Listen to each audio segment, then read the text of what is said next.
So how do Google find out about your website to begin with, so they can crawl it and actually determine what it's about? Now here's the Google search result again for the keyword phrase digital marketing agency. And this set of results is pretty good. You know, all these are digital marketing agencies. It's a very relevant set of results.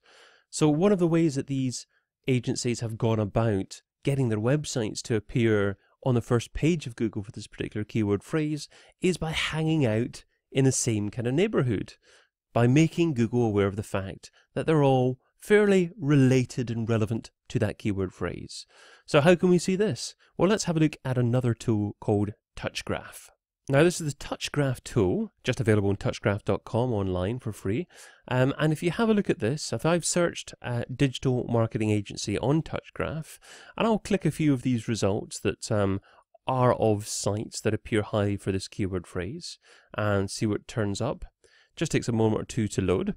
And here we go. Now, I've expanded this a little bit, so it looks quite complicated, but this is essentially how Google sees the web, or discovers web pages to begin with.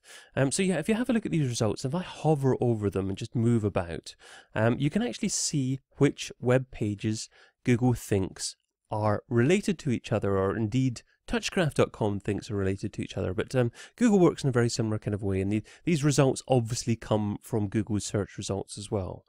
So if I have a look at, say, TechWise or iProspect or Bruce Clay, I can see that there are obviously relationships between the site and between similar kind of keyword phrases there. So related to bruceclay.com, related to ineedhits.com. So Google is quite comfortable with understanding that all these sites are to do with digital marketing, and that's how Google makes a decision about where to rank a site to begin with, or at least understanding what a site is about.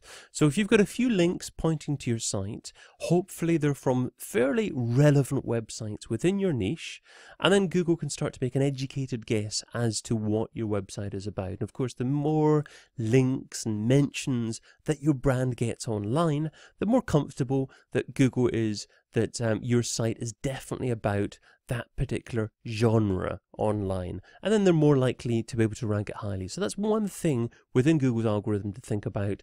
Think about what kind of neighborhood links to your site. You know, is it good, relevant, authoritative sites in your industry, or is it not so many relevant sites? So there are other ways to get links to your site. You don't want to be buying links or anything like that. We'll talk about link building later on within this course, but simply to cover at the moment is the crawling of your site. So this is where search engines find out about your site to begin with. They crawl to your site from another site that's mentioned you or linked to you. They'll find out about you, they'll crawl through your site, and then hopefully they'll start to cache your site. So that moves on to the second part.